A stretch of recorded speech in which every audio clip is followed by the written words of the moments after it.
This is KSL Sports Live, broadcasting from the Mountain Home Services studios.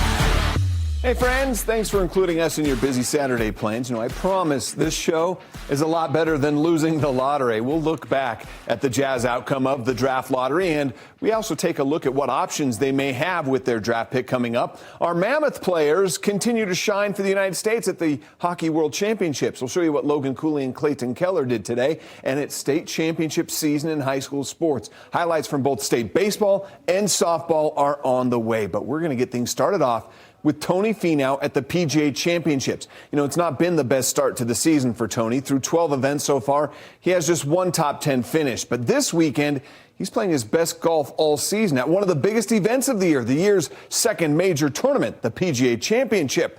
And he was in the groove in the third round here. His tee shot from the 177-yard par 3 fourth is on its way.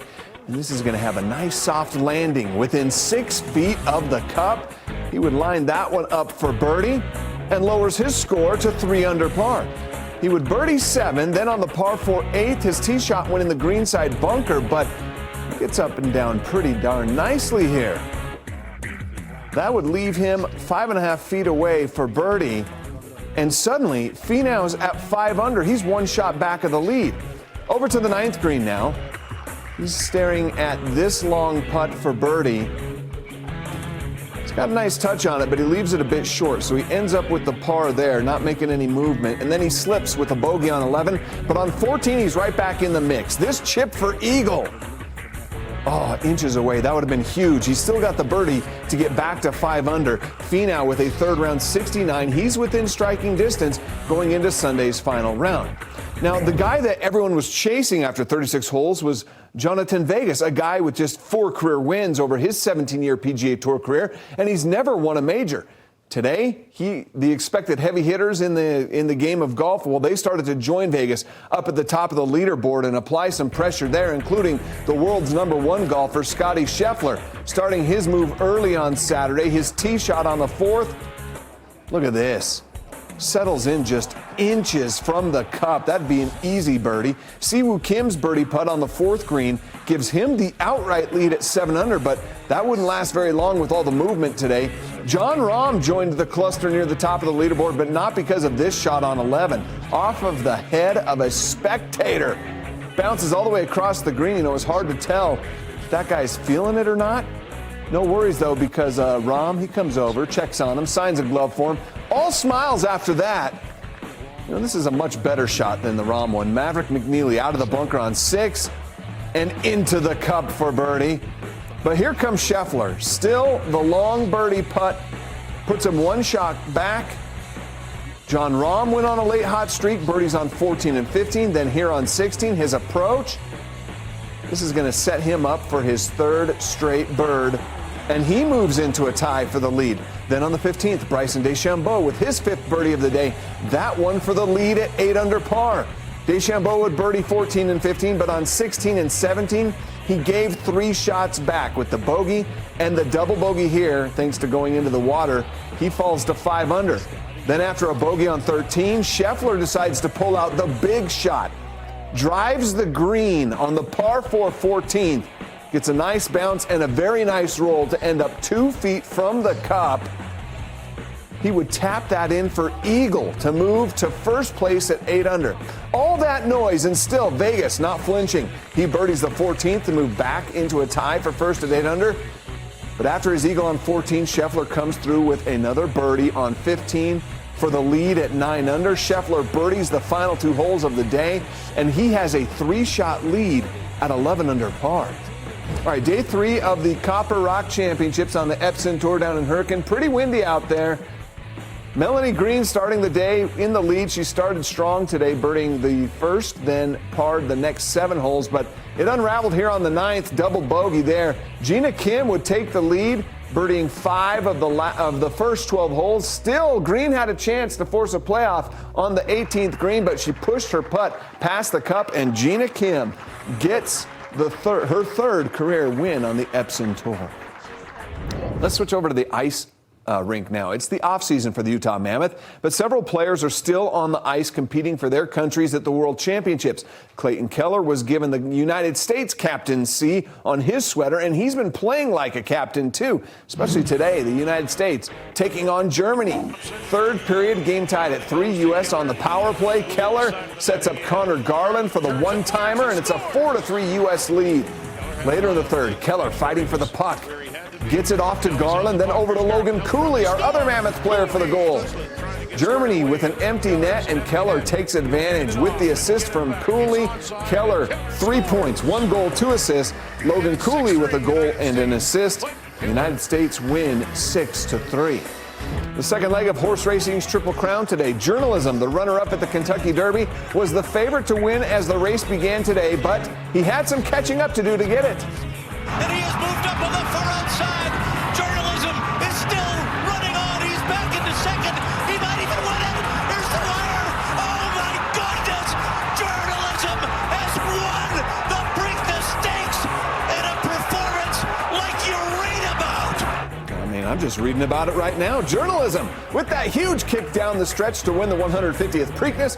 Gosger finished in second. Sandman would finish third, and Goal Oriented finishes fourth. You know, optimism was running pretty high this offseason for the Utah Jazz. They committed to obtaining the best possible pick in the draft and finished with the worst record in the NBA. The reward for that, a 14% chance at the number 1 pick in the draft and a 48% chance at getting the 5th pick. All of the Jazz Nation on the edge of their seats on Monday as the order was revealed.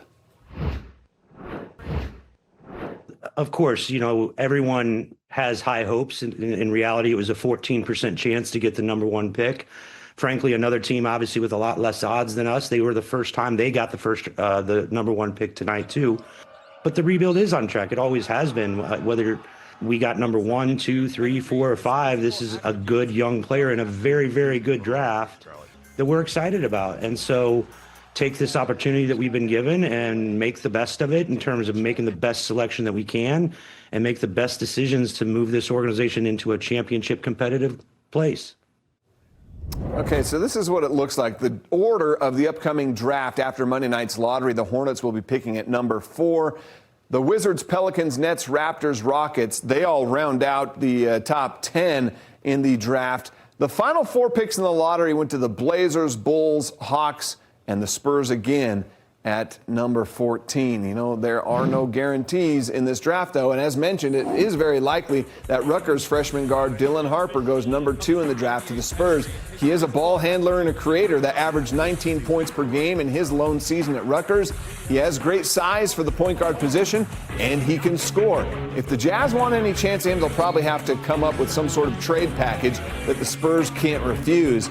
There's a chance that Ace Bailey could be sitting on the board when the Jazz select at number 5. He's a 6'10 wing who averaged 17.6 points, 7.2 rebounds per game as a freshman. He shot 35% from three-point range and scored 30 or more points 3 times. And here's the bright side. He's young. A lot of development ahead. He doesn't turn 19 until August. The Jazz could also find one of the top point scorers in this draft. Could Texas freshman guard Trey Johnson be available to them at number 5? Johnson would bring the Jazz instant offense. He averaged 19.9 points per game in his one season at Texas while shooting just under 40% from the three-point line. Well, 45 games into the Major League Baseball season, Aaron Judge is still batting above 400. After going 2 for 4 last night against the Mets, he bumped his average up to 414. That's pretty ridiculous. The Subway Series continues today between the Yankees and the Mets. Game tied at 2 in the top of the 7th. One on for Tyrone Taylor. Deep drive to left center. That's over the head of Dominguez. Brett Batty, he's going to try to score from first. We're going to have a play at the plate. Great relay by Anthony Volpe, and they get him out at the plate. The game's still tied. We go to the top of the 9th. Bases loaded for Francisco Lindor. Shallow fly to center. Are we going to get another play at the plate? Tag up at third. This time the throw home is not in time. Judge is the Yankees' last chance in the bottom of the 9th. But he goes down swinging. He finished 0 for 5. Average now dropped to 402. A measly 402. The Mets get the win 3-2. All right, Tigers and Blue Jays. Detroit striking first here. A solo shot by Spencer Torkelson in the second inning. But this was really a low-scoring game all the way around. It would stay tied all the way into the bottom of the ninth. Ernie Clement at the plate. Delivers the single with 2 on. That's the walk-off winner. Snaps a 4-game win streak by Detroit in the process. So Juab's backs are against the wall. They have to come through and win twice today if they want to win their second state title in the last 3 years. All because last night they fell short against Canyon View in the best-of-3 series. Now, Canyon View's never won a baseball title in the school's 28-year history, but they have a chance to do so in the early game today. Canyon View and Juab. 4th inning, Juab down 3 runs. Bases loaded for Kai Hansen. Hard ground ball down the third base line. That's going to plate 2 and ties the game after 4. Top of the 5th, Trevin Park has a nice bloop to center field. But Trenton Ludlow, nice sliding web gem for the out. Bottom of the 5th, Brady Anderson gets one through the gap to score Park, and they retake the lead. 7th inning, Juab down to their last 2 outs. The ball caught at second. Canyon View turns it. That's enough. Canyon View wins their first ever state baseball championship. We've been so close so many times, and throughout the years, our kids just kept on coming back, and I just love them to death. And we just played really good baseball this year, and then especially this week. It's awesome. I mean, I hope there's a lot more in store. I hope they can go out and win it again next year. But I mean, for now, we're just gonna enjoy it, and we're in the records now, so it's pretty awesome. Well, it took 3 games and extra innings to decide a 4A state softball champion. Top of the 8th here, Bear River's Kendall Archibald with a nice web gem in foul territory. Watch her get the sliding catch over in foul territory. Bottom half of the inning, bases loaded for the Bears. Marley Tisdale sends this one to right. You're going to tag up and score the walk-off winner. Bear River takes the 4A state title. One of the reasons why Jerome Miles was such a highly recruited wide receiver out of our state wasn't just because of his hands, it's also because of his speed. The future Texas A&M Aggie set a state record last year, running the 100 meters in 10.36 seconds for Corner Canyon. Today, the next wave of speedsters were running for state titles at the state track and field championships. In the 6A 100 meters, Corner Canyon's David Conan would take first place over Layton's Riker Robinson and Skyridge's Briggs Parker. Last year's champion and state record holder Jerome Miles came in 7th this time. In the girls' 6A 100-meter dash in lane 5, it was Mountain Ridge's Kinsley Riddle taking the tape. She edged out American Forks' Cambria Hassler and Corner Canyon's Liberty Henstrom for the title there. How about the 5A boys 100-meter dash? Lane 4, keep your eyes there. Davis Degroot from Bonneville hits the tape first. He barely beats out Timfew's Dennis Tuaone and Alta's Riker Ellis for the state title. And then in the girls' 5A 100-meter dash, Cedar Valley's Emerson Stout. She takes home the prize. In second, it's Timfew's Zoe Duischer, and followed by Woods Cross's Sabrina Hubble in third. All right, down in the 4A girls 100-meter now. Amelia Nattold of Snow Canyon. She edges out the competition. The Pine View's duo of Ashley Levitt and Jade Reimer just behind in second and third to take the 4A state title. All right, how about the WNBA? The season began this weekend. Today, the second year of Caitlin Clark's pro career began in style. The Fever hosting the Chicago Sky. Clark pulling up from another zip code for that three-pointer. Angel Reese, she had a great rookie year last year, too. Today, hits this 3 of her 12 points. He also had 17 rebounds for the Sky. The Clark-Reese rivalry still hot. Clark assessed the flagrant foul there. A little bit of words and pushing and shoving, but Clark had a great finish to the day. The triple-double, 20 points, 10 boards, 10 assists. The Fever get the win, 85-56. New York Liberty and Las Vegas Aces, end of the first half here. Liberty's Brianna Stewart inside. Look at that. One-handed catch and the layup without using her offhand. How about that? Fourth quarter there, Aces down. Asia Wilson drives and scoops the hoop and the harm. Then late fourth, Liberty trying to put it away. Sabrina Ionescu with the drive, takes the contact and the foul. The defending WA champion Liberty opened the season with the win over the Aces, 92-78. Not getting the number 1 pick in the NBA draft lottery this week was a real gut punch for Jazz fans, and even for Jazz executives. Owner Ryan Smith, he even vented on social media about it. But there may be some reason to be optimistic about that 5th overall pick in the future. You know, this isn't one of those reasons here necessarily. The only time the Jazz had the 5th overall pick in the draft came in 2014. That's when they took guard Dante Exum ahead of Marcus Smart, Julius Randle, Zach LaVine. You know, hindsight's always 20/20. The oft-injured Exum only played in 49% of the possible games he was able to during his 5 seasons with the Jazz. A pair of recent Jazz players that were taken at number 5 by other teams. Ricky Rubio, selected by the Timberwolves in 2009, played 12 seasons in the NBA. Chris Dunn in 2016 by the Timberwolves as well. Dunn started 58 games just this past season for the Clippers. He was a key contributor for them. Now, here are the picks that could give Jazz fans a lot of hope, though. The 2018 NBA draft saw Trae Young taken off the board by the Atlanta Hawks. Young, a 4-time All-Star, is averaging 25.3 points and 9.8 assists per game through the first 7 seasons of his NBA career so far. The very next year, the Cleveland Cavaliers took Darius Garland. Garland is a 1-time All-Star in his 6-year career. Garland's best season, he averaged 21.7 points and 8.6 assists. This season, he was a 20-point scorer with almost 7 assists per game for the top team in the East.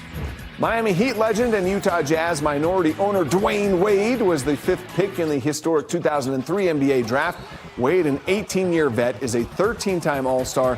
The man known as Flash won 3 NBA championships, 2 of those with LeBron James and Chris Bosh, and he's a Hall of Famer as well. Well, some legendary names that have also been taken at number 5 over the years. How about Charles Barkley in 1984? Kevin Garnett and Ray Allen in back-to-back years in 95 and 96. Scottie Pippen in 1987. Vince Carter in 1998. So what we're telling you is there are Hall of Famers out there that can be taken at number 5. Let's hope this year, right? All right, when we get back, we're heading out to the pitch. First, across the pond for the FA Cup. Royals and Spirit are also underway. The Royals have been scoreless in 3 straight matches. They don't have that problem today, though. We'll update you on that game coming up. The Utah Royals currently in action, taking on the Washington Spirit. 9th minute here. Janie Thompson's shot is blocked by Brecken Mozingo. She's there to put the rebound in, though. The Royals with the early 1-0 lead. 17th minute, former BYU star Ashley Hatch ties the match at 1-1 for the Spirit. No shortage of goals in this one so far. The Royals go up 3-2 going into halftime there. Real Salt Lake's coming off a 0-0 tie Wednesday night against Portland. Diego Luna continues to have a great season. 7 goals in 12 games played. RSL heading to Colorado tonight for the Rocky Mountain Cup rivalry. You got to love that one. But before we get to that, let's go across the pond. The FA Cup featuring Crystal Palace and Manchester City. 16th minute, Crystal Palace on the attack. The cross, Abera Eze delivers. Puts Crystal Palace up 1-0 in the 36th minute. Man City with a penalty kick. Watch that. Keeper Dean Henderson with a phenomenal save. Then the second attempt he saves as well. How about that? For the first time in the club's history, Crystal Palace wins its first major trophy with the 1-0 win. We'll be right back. Houston Sabres just barely underway. We'll have those highlights coming up at 9. And download the KSL Sports app all week long if you want to watch the state baseball, state softball, state soccer championships. All of it will be streamed live right here on the KSL Sports app. So give it a download. You can take it on the go and follow your son's team or daughter this weekend. Have a good night.